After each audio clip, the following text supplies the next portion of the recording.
Hello and welcome to the oddschecker York Ebor Festival Thursday, Day 2 preview. It's not a particularly succinct preview title, but here we are. I'm your host, George Elek, and I'm joined by oddscheckers 2 horse racing tipsters, Andy Holding and Daryl Carter. Daryl is the newest member of our tipping team. He's been doing his daily nap for us exclusively on the app. How are you doing, Daryl? Very happy to have you here. Thanks for having me. Yeah, not doing too badly. Hopefully things are going to pick up now we get into York Week. Really excited for this festival. Hopefully day one goes well and then we can kick on for the rest of the week. Just really looking forward to getting stuck in. As am I. Can't wait to hear your tips. And as ever, cannot wait to hear Andy's tips. Andy, you tip for us and have done for a long time every single day of the year except for Christmas Day. I think, how are you getting on so far? How the last couple of weeks been?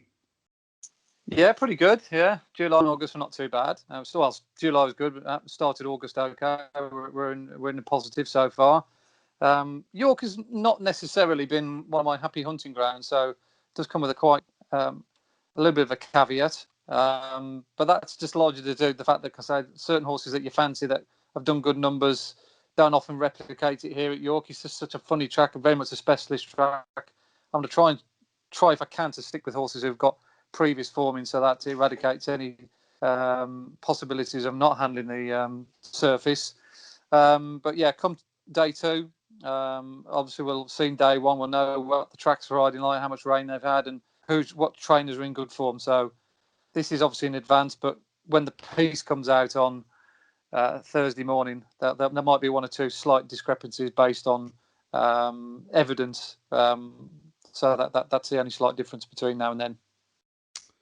Well, let's get into the racing on the Thursday. And before we do so, please do download the oddschecker app. It's the best place and the first place you can find, and the only place for Daryl, but where you can find Daryl and Andy's tips. It also is crucial to finding the very best value, because you'll find the best price for all of your bets across major bookmakers. You can also find some free bets, some very good bookie offers there as well. You can find out place terms, which firms are best odds guaranteed. It really is the essential companion for you to enjoy the day's racing. And now it is time to talk about the racing. And the first race of the day is the Sky Bet Lowther Stakes, where Sacred is the 94 favourite ahead of Santosha at 5-1. Halla 11-2. Always fun to say that one. Miss Amulet 10-1, Sussex Garden 10-1, Happy Romance 10-1. Now, I'm going to caveat this quickly before we talk about the horses by saying we are recording this at 1:26 on Monday, the 17th of August. So we are before the 48-hour deck. So these races are going to cut up. These prices are going to date fairly quickly. So unlike the Wednesday preview that we recorded before this, which you can listen to or watch now if you haven't already, we're going to have to be pretty careful about making sure you know that these horses could come out. The prices may not stick around, but we're going to do our best to find the value as it stands at the moment and give you a couple of horses to keep an eye on for when the markets reform tomorrow afternoon. So, Andy, as it stands at the moment, a fair few left in this one, the Lowther. Where would you be looking? Who would you be looking for when the decks are announced tomorrow? Yeah, for me, this is a really a good race to preview. I could get a chance to talk about quite a few of these, whereas on the day I've only got one option to put one horse up and stick by it, really. Sacred is by far and away the clear pick. I mean, she's got a rating of 104. That as we all know, that Queen Mary run when she finished second to Campanelle has been advertised by so many horses in that race without quoting them all. I think virtually between the third and the 10th horse, even horses that are even further down the field have won subsequently. So we know that the time figure, the Queen Mary, gives her a favourite chance. It's just whether she'll see it out over 6 furlongs. It does take some getting the York 6 furlongs. You need a combination of speed and stamina. And she's looked very much like a speedball to me. So at 2-1, I think she's the right favourite, but I'd probably rather be a layer than a backer, because I do think there's some good fillies in this. I certainly have a lot of time for Santosha, who won the Princess Margaret at Ascot. She's very much going the right way. Of course, she beat Caroline Dale, who ties in with the Queen Mary, so that she's got a similar chance based on form. But there are a couple of fillies in this, if they do run, and I think at least one of them will, that could prove very problematical to the front end of the market. if the time figures are anything to go by. I was massively impressed by what's called Norban when it won at Beverley on debut. David O'Mara. She looked the physical specimen that day to the eye. She was very heavily backed. She overcame a terrible track position to win, but her back in sectionals are absolutely astonishing. By far and away the best on the track. She was much better than the 5 furlong sprint handicappers next time out. And the second and third have run out of that race since. They went back to the track the week after, Billion and Sound of Dubai, and they finished first and second. So straight away that form has been boosted. Funny enough, I'm hoping that Enderman, who finished fourth in that race, wins tonight at Windsor to further boost that form line. But I do think this is a very smart filly in the making. So I'm very keen on her. And the other one is also called Thumb. Again, another form line which I'm following based on numbers. She beats Kevin Ryan's Digital first time out at Thirsk. The fourth Ballintoy Harbour horse I put up at Pontefract on Friday scooted away with a median auction race that day. And that was well beaten first time out behind Thumb. But this Thumb that day was the only horse I got, and one of the only few horses I've got all season long that's run 32 and change for 3 furlongs. And there were some good horses that ran on that card as well. Top Rank, James Tate, we'll get on to him a little bit later on the preview, did 33 and change. But this horse did 32.8 for 3 furlongs. Absolutely sensational kick finish this horse had got. So these 2 horses are very much telling me that they're ready for group company based on what they've done. And they come from stables that traditionally do really well here on the Naysmore. So 14-1 for Norban, 20-1 I've seen for Thumb would be my 2 at this moment in time against the field in the Lauder. Norban 14-1, 20-1 Thumb. Of course, if you back them now and they come out of the race, then you will lose your money. So the race could cut up tomorrow. So it's up to you whether you want to take the risk by backing them before the final decks, or if you want to take a chance. Just looking to see if they they've got jockeys jocked up at the moment. Daniel Tudhope. He's been jocked up. He's been jocked up on this for the last 2-3 days. But Thumb hasn't had a jockey, and I don't know whether that goes or not. Like I say, okay. I wouldn't want anyone to take this as my word. I'd rather wait with Thumb. If she does run, I'd rather take 14, 16 on the day than dive in and lose my money now. But I'm pretty sure that Norban will run. Norban dropped up by Danny Tudhope at 14-1. Thumb one to maybe just bide your time, 20-1 as it stands though. Daryl, any other darts from you? Probably just Miss Amulé. I was quite impressed with the way she beat Frenetic over at Nace last time out. Frenetic went out and boosted that form next time. Thought she disappointed a little bit at Down Royal the time before that, but a previous run in the maiden at Cork when scooting home by 5 lengths. Now, didn't really beat much at all there, but it was the manner in which she did it was quite impressive. I thought she was improving at a rate of knots and stepping up to 6 furlongs looks the right move now for her. She's quite a speedy filly, but they booked James Doyle 7-1. I thought it looked a bit big on the basis of that form line with Frenetic alone. So she would be my stab at the race if I was going to have a bet.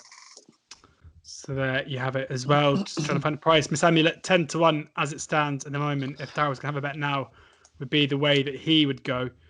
The second race of the day is the Yearling Stakes, the Goffs UK Premier Yearling Stakes, and we have Devious Company 5-2 favourite pretty much across the board, except with Betfair Sportsbook and Paddy Power, who have Devious Company at 7-4. Ken Gorm 9-2, Happy Romance 8-1. Tinocchio is 11-1. Uncle Jumbo 12-1 alongside Get It 16-1 bar. So many left in here. I mean, this is an absolute minefield because you're sure it's going to cut up a hell of a lot. But you know, if there's any man for a minefield, it's Daryl Carter. So Daryl, what are you gonna? How are you going to lead us out of it? Close your eyes and point. God, I honestly, a 2-year-old race with 43 runners in it. Yeah, it's not for me, to be honest. Not until the final decks come in. Sorry to disappoint you, George. Maybe Andy can give us a bit more information on a few of the runners at the top of the market. There's absolutely nothing from me. Well, I was going to say any that you're just going to circle, you're going to look out for. Well, the obvious types are like Devious Company. Falls Rush In was a slight of interest. Line of Departures double entered. Is of some interest. I mean, a few of these have gone into my tracker for later on for next season. But in terms of right now, look, I've got absolutely nothing here for you, George. I'm pretty sorry, mate. No worries. No, I'd much rather you said that than you gave us something you didn't really fancy at all. Andy, how about you? Yeah, typically I'm the absolute opposite when it comes to a 2-year-old race. This is a cracker. This is potentially the obvious ones that which we talk about are the one that the market's already sort of pinpointed in many respects. Devious Company already been placed in Group Company. That run behind Battleground at Goodwood clearly sets a good form standard. And don't forget, Mumps Tipper won this race last year. They've got very good credentials coming into this race. It often goes to a horse who's already proven in a either a similar type race to this or at group level. So massive respect to him if he gets a good draw. Cairn Gorn as well. That apparently is Mick Channon's one of his better 2-year-olds, and 3 for 3 suggests that he's very much living up to expectations. And of course he's already a Group 3 winner as well when he won at Deauville last time out. But there are a couple in this race. Again from the Kevin Ryan stable. It's a theme which seems to be recurring for me, talking about 2-year-olds from the Kevin Ryan stable, Cairn Island on day one, and a bit of potential of that perhaps in the lather as well. He's got a couple of nice horses in there, but he's got Digital and more predominantly Tinocchio in this race. Now, if you go back and watch Tinocchio's run in the Super Sprint at Newbury, you'll come to the conclusion, perhaps that I did, that Tinocchio was a massively unlucky loser. He was drawn in stall 1. We didn't really know how that draw would pan out on the day, but as it happened, the Middleton airside had a huge advantage, and it very much played into the hands of Happy Romance, who of course got that form, or the best form going into it via the Queen Mary run, and she was able to take advantage of a really good track position by pouncing late down the middle of the track. This horse Tinocchio only got beat 4 lengths, but if you stop the video halfway and you look where Tinocchio was, she must have been at least 10, 12 lengths conservatively behind at halfway. To finish only 4 lengths from where he was an unbelievable run. He beat a good horse the time before at Hamilton. That race has worked out well. Burning Cash, Boogie Time, they've all won since. The time figure was very good, and it was on soft ground as well. So if they get a little bit of rain in the nose, won't be a hindrance. I think the step up in triple suit. And Kevin Stott's already been booked to ride as well. So what price did you say he was, Tinocchio? What we looking at? 11 to 1 with Sky Bet. 11 to 1 with Sky Bet. He'll definitely do for me. Digital as well. I'm hoping that Umka Thumb perhaps might run early on in the day. That gives us a bit more of a steer into how good that race at Thirst was. But the time figures suggest that race at the Yorkshire Trap was very good, and he was a very creditable second. As I said, the 4th has won since, and he's 25 to 1. So based on time figures, these two are not that far behind what the front end of the market have already achieved. So I'd rather play those two each way. 25 is Digital, and a massive 11 to 1 for Tinocchio at considering how short in the market Happy Romance is compared to him. Happy Romance is 5-6 to 1, and he's 11 to 1. That doesn't make any sense if you go back and watch the video of that Newbury race.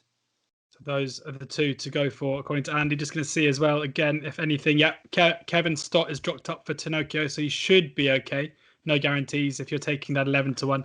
Digital, no jockey as of yet, so a little bit more chancing your arm there, maybe, but a big price is there. He's got no entries later on in the week, though, so very much suggests that this is going to be the race for him. I think Kevin's obviously the main jockey booking on the most fancied horse, but I think they'll go out their way to get a good jockey for Digital, and he's almost certain to run because he's not in any of the nurseries. So if you think he's a nursery project off a mark of 80, they've clearly got Cairn Island for that one off a mark of 80, and they're sticking this in as well, trying to pick up some good prize money down the line with him. Good stuff there. 25 to 1 and 11 to 1. On to the third race of the day now. It is the Clipper Logistics Handicap, and we have a very open market indeed. Prompting is 7 to 1.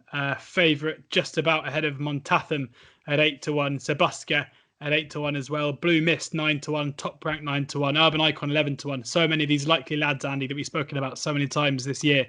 Yeah. Firmament 12 to 1. Solid Stone and Documenting both 12 to 1 as well. 14 to 1 Bar. Andy, fair to say, a couple of these at the top end, certainly if they run, will go off a fair bit shorter, you'd think, once a few come out. Who would you be? I mean, who would you have as favourite? Do you think Prompting is the rightful favourite as it stands? Yeah, just about. Yeah, I think we had the run of the race the other day at Goodwood. I mean, yes, he was good enough to take advantage of it. But if you watch the video back, there was only one horse in that race that would have won with a clear run. That's Sebuska.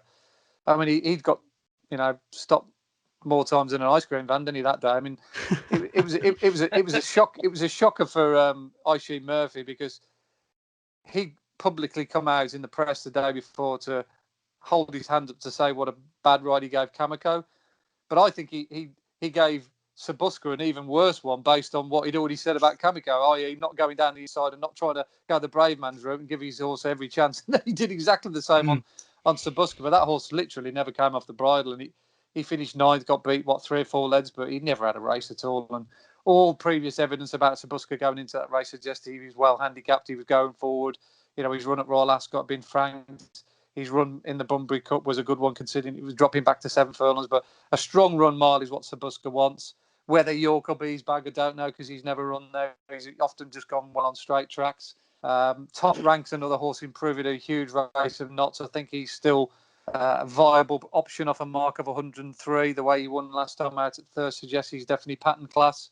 And obviously Montatham as well. I mean, he's been vying in these top races all season long. He's unlucky to bump into Dark Vision in the Royal Hunt Cup. He got his revenge next time out at Sandown when Dark Vision got no luck in running. So he ties again with horses that are very much pattern class, and he's up there as well. So my short list of 3 actually wouldn't involve prompting. I'd have Sabuska ahead of prompting, and I'd also make Montatham and Top Rank very, very viable dangers. The only decision I'll have to make with this race is draw, ground, and price on the day, because it'll be one of those 3, or maybe 2 of those 3 if the price are right. So Montatham 8-1, Sabuska, the tentative selection of the 3 8-1, Top Rank 9-1. Daryl? Yeah, I'll just add to Andy's shortlist there, Urban Icon, who at Goodwood was actually making his first start at handicap. Believe it or not, at 4 years old, tells you the sort of company he's been keeping, and he ran on really strongly, giving prompting £20, I think, that day. That was an impressive performance. I think second time in a handicap.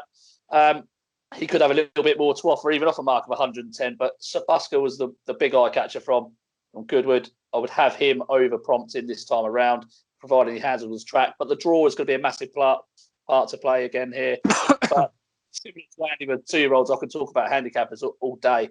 We're really going to need the final fields for this. But Sabuska and Urban Icon would definitely be the head of my shortlist at the moment.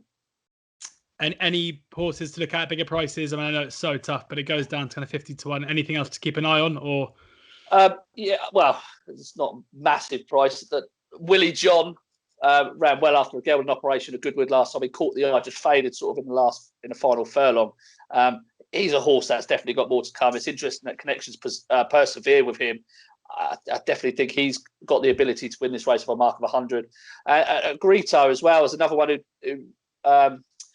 didn't get the most fortunate passage through at Goodwood. I know Andy was tracking that horse, did some good time figures for Andy. I think he could have a little bit more to come. He's off a mark of 92, but I mean, there are so many in here with chances. But I would steer it towards the top of the market. Willie John would definitely be one to keep a close eye on, though. He's around 16s, I think, isn't he? Yeah, 16-1 with Sky Bet, William Hill, and Unibet. On now to, finally, we've got a slightly smaller field, but by no means a better betting heat, sadly. But at least we kind of have some idea of who's going to run to the Yorkshire Oaks. And Love is, unsurprisingly, the very short price favourite, 4-9, best price with Hills, 3 on elsewhere. Magical is still listed as a runner here at 4-1, but will not run. Obviously running on Wednesday. If you haven't listened to the Wednesday preview and the judgment hasn't happened yet, then I can point you there now. One Voice 6-1, Franconia 7-1, Frankly Darling 15-2, Manuel de Vega 10-1, Alpinista 20-1, Enistimon 33-1. Andy, is there any way you can give us an angle against Love, or is this going to be something of a procession? Yeah, possibly. There's one been sort of parachuted into this race from a little bit of left field, courtesy of a victory at the Salisbury the day, which I'll talk about in a second. But I mean, as it stands, we're dealing with Group 1 form here in the shape of Aidan O'Brien's Love. You know, the Oaks figure was better than the Derby figure. The form's worked out relatively well. You know, there's been 1 or 2 slight bumps in the road out of horses out of that race subsequently. And Mom didn't exactly cover herself with glory next time out at the Curragh, but she bounced back at Garran the other day. But I think you've sort of would be really, you know, splitting hairs, wouldn't we, trying to find, you know, reasons why Love might not win here. if I was going to have a bet there I'm just going to advise Love at 3 on, but I'd probably go without the favourite. And a lot depends on the ground on the day. But if the ground was similar to what it was at Salisbury the day, as I mentioned, I'd be very keen on Alpinista outrunning her odds. I really fancied a Ward scheme the other day in that listed contest, and Alpinista went a really good gallop throughout. I kept thinking she's going to be vulnerable in the latter stages because I thought she's gone a good gallop here, and an Alpine scheme will pick her up. A Ward scheme will pick her up, but this filly just kept lengthening all the way to the line. She moved over the ground lovely as well. It was quite quick ground that day. I think that a lot of withdrawals because of the firm ground. Queen Power's back in third. I mean, let's face it, she's a Group 2, Group 1 filly, Queen Power. So it wasn't as if she beat a couple of absolute dummies. She's still actually officially been given a mark of 97, but I mean, based on Queen Power's rating, she's going to be 110 at least after the assessor rejigs his sums. But yeah, I think she's improving at a rapid rate of knots, and Sir Mark's got his horses in really good order at the moment. He wouldn't throw in a race like this as well. Sir Mark he would not waste a bullet here. This is not his normal remit to run a horse last week and then run her in a race like this if he thought there was easy pickings here on the continent. But the fact that he might even think about running this filly in a Group 1 against Love tells you all you need to know. And I've got this second in on the figures as well based on that Salisbury run. So 20 to 1, she's going to be at least 10, 12 to 1 without the fav, I would have thought. That's probably the route I'd go down. Lovely. Wasn't expecting to get a betting angle, but we've got it from Andy in the shape of Alpinista. 20 to 1 as it stands for the race. Sadly, only 2 places at the moment, despite there being plenty of runners, because I think the bookies are well aware there's going to be fewer than 8 on the day. But you should be able to get without Love market. What a depressing market that is. Without Love market on the day. And that should be, as Andy says, around about the 10 to 1 mark, unless that 20 to 1 has gone on the back of this. Daryl, any case you can make against or for Love? Not particularly. She looks the best horse in the race, to be honest, and she's got plenty more to come. I'm pretty sure of it. I was actually going to attempt a bet in the without market. I thought Franconia was interesting. I think she's done a lot in a short space of time. I think she's still improving. I wasn't totally impressed with her at York, but then Frankie decides to go to France for the week and sort of lets me down a little bit with that. I tend to be a little bit disinterested in the Gosden horses if Frankie decides it's not worth his time going. Now I know he's got a road Palace Pier and Mishriff, but it does slightly put me off. I think she's a strong galloper. I think the step up and trip will suit her. I do like her. She's mightily short at 5 to 1 though. But this is going to really cut up, so they're probably just covering themselves, really. I think she'll be second favourite on the day. I think she'll follow home Love on the day. So the without market's probably not going to be much value. Look, the answer in short is no. It took us a while to get there, but we got there in the end. Well, I mean, I think Andy's given us a nice bullet in with Alpinista as well, if anyone's looking for a bet on the day. But Love does look like a very, very special filly indeed. And it could well be another impressive performance on the day. But if not, then hopefully Alpinista is there to pick up the pieces. We'll move on to the third last race of the day on the Thursday. The Henry Cecil Goucher's Stakes. And we've got Sea of Faith at 5 to 1, joint favourite alongside Vivian. Gold 1 11 to 2, Lady G 13 to 2, Award Scheme 7 to 1. Albafora 15 to 2, 10 to 1 bar. Daryl, who's on the early shortlist? Albafora was the one that actually interested me. I thought her second to Rose of Kildare and the Musadora was along the strongest pieces of form in this race. She only had the 2 starts for Ralph Beckett. Ralph Beckett does wonders with his fillies. I don't think he'd be chucking her in here if she didn't think she was up to pattern level. She's going to improve for the step up to a mile and a half. She's a real strong galloper. At York, at the track last time, she just got a little bit outpaced, took a bit of a blow, and then stayed on strongly again in the closing stage. So this trip's certainly going to be up her street. I think she's got plenty more to come. She hasn't got much to find on the ratings.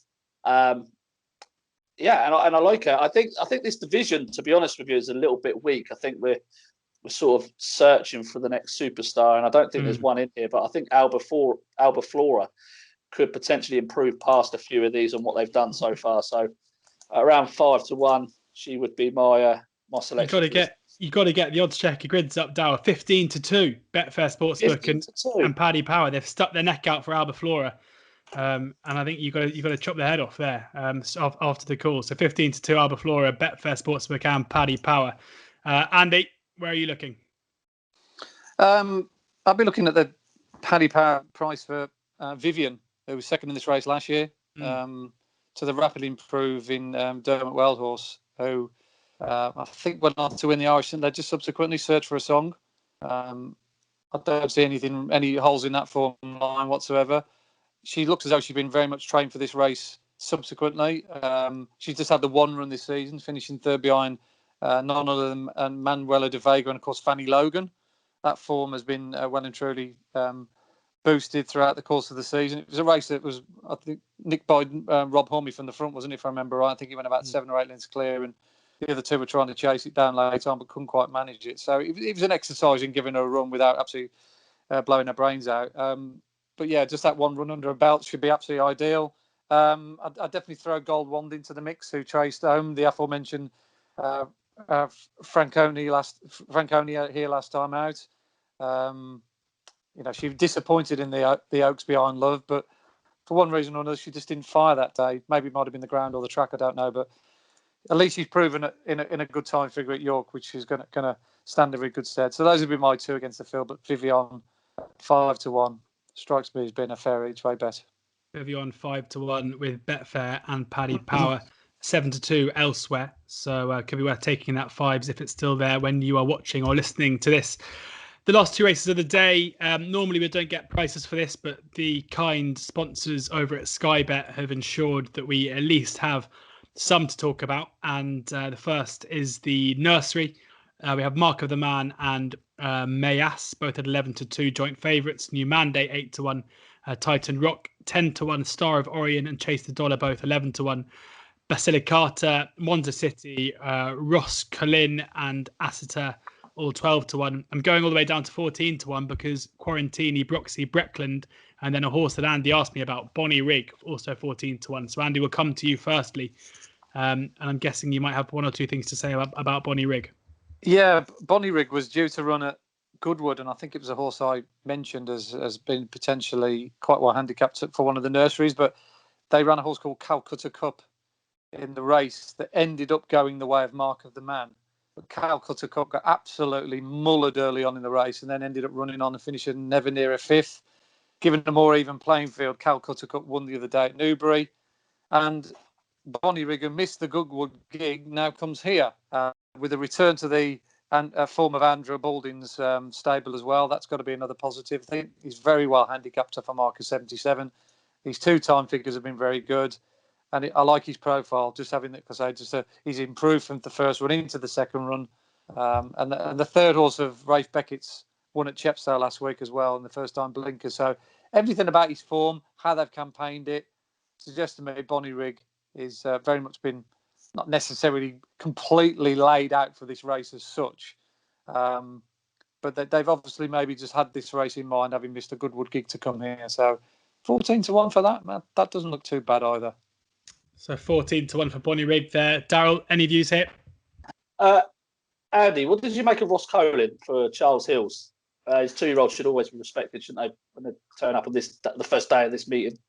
Yeah, funny enough, his run at Newbury behind Guru wasn't that great on the figures, but they rode him quite aggressively last time, didn't they? At Haydock, making all the running.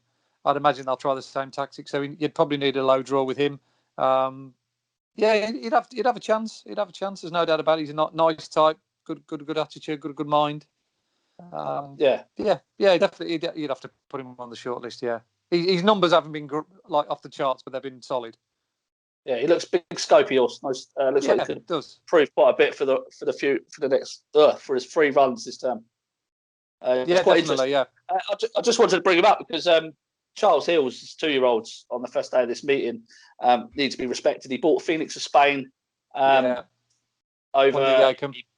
Yeah. Dutch Connection was another one. We won the Acom as well. Respected in the Acom, but he didn't have it. He had a couple entered up, including this one for that race. So it was just interesting to see what you made of him. He's come in and Ryan Moore's been booked as well, hasn't he? So he's down to book. So that's a clear signal of intent there, isn't it? Ross Colin 12-1 as it stands at the moment. As you mentioned, Ryan Moore already booked for the run, so he should be safe there if you wanted to back it now at Sky Bet at 12s. On to the last race of the day, and it is the Phillies Handicap, and we have Lower Head is 4-1 favourite. Interestingly, blue on oddschecker, so someone has quite clearly waited until the early prices have come out and immediately backed that Johnny in from. I'll quick check what price he opened at. She opened at, I should say. Yeah, she opened at 5-1 this morning, and at 10 was cut into 4s. Angel Fairy 9-2, Dancing Vega, Sun Tide both 5-1, Oti Maboti 6-1, Waliak and Angel Power both 13-1. Loads in there at the moment. Last race of the day. Anything we can keep an eye on until tomorrow about midday, Andy. Yeah, no great surprises. William Haggerstrain handicapper. He'll want to try and win as many races here this week, and I think he was top trainer here last year, wasn't he? He's got a lot of sexy horses to run in these handicaps. I mean, hugely impressive, wasn't it, at Haydock?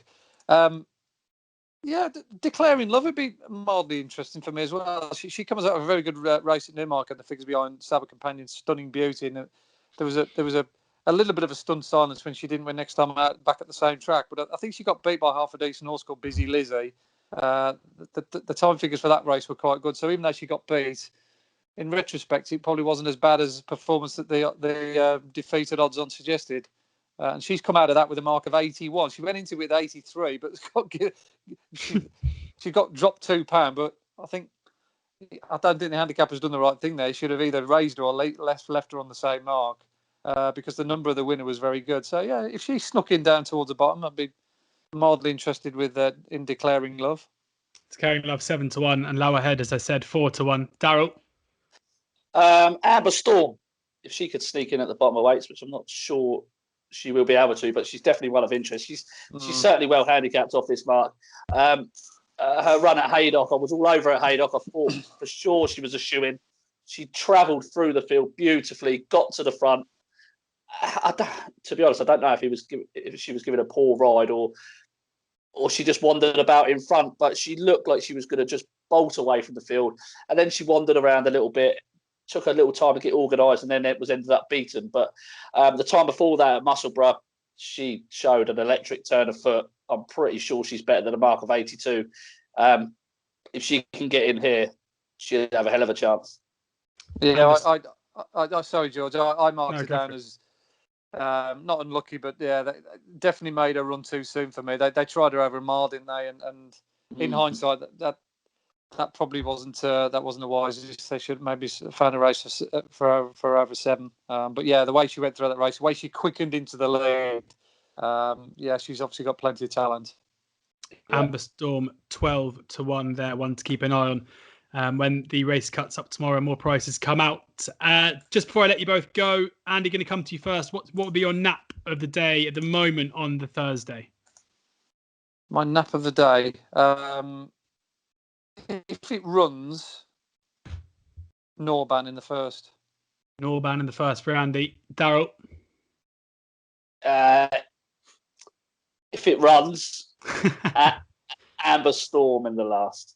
If it runs, I think every tip on this podcast and video is caveated with the if it runs clause, to the get out of jail clause for us if people get angry tomorrow afternoon. Thank you both so much, Daryl Carter and Andy Holding, for joining me today. You can find all their tips on the oddschecker app, which I implore you to download now. It will be a massive help to you in all of your punting needs, especially during the Ebor Festival. All the best bookie offers, best prices, best free bets, and the very best tips every single morning straight to the app. Please do enjoy the racing. Hopefully the lads are giving you a couple of winners, and please gamble responsibly.